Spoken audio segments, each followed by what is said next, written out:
We must stop the glorification of violence in our society. This includes the gruesome and grisly video games that are now commonplace.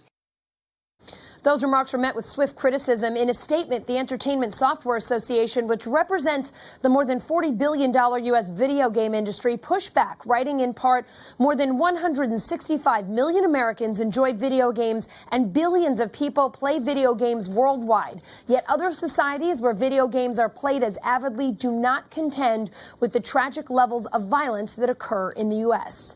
NBC fact checker Jane Tim is here now. And Jane, this is not the first time the president's linked video games to mass shootings.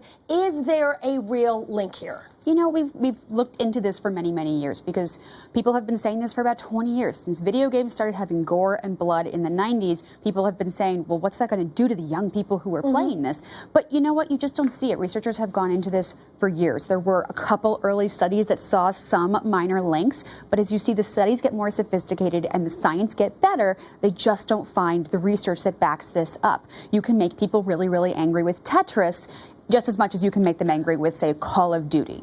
And you're saying over, the great history, there hasn't been a link. Any connection in these recent mass shootings making them different? Any reason why the president would attribute them here? You know, he said this before. As early as 2012, you see a tweet of him saying that video games create monsters.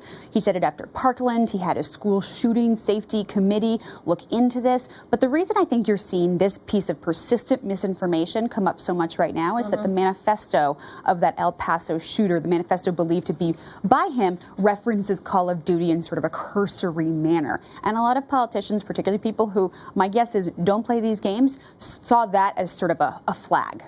So jumped on that, but according to your fact-checking, not really a strong link here. We just don't see the science that backs it up. People get aggressive when games are difficult. They get frustrated by a game, perhaps, but the violent games for people who play them just don't seem to be a link. You see it anecdotally in stories about mass shooters. And one expert told me, we see a lot of things that identify these killers, things like isolation, poor social structures, a feeling of victimization. But they said playing video games, 100 million people play Call of Duty. There's not 100 million mass shooters out there, thankfully. Jane Tim, NBC fact checker, thank you so much for clearing that up for us today. Thanks, Allison.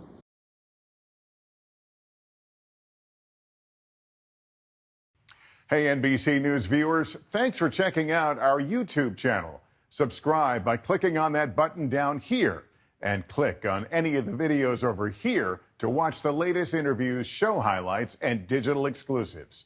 Thanks for watching.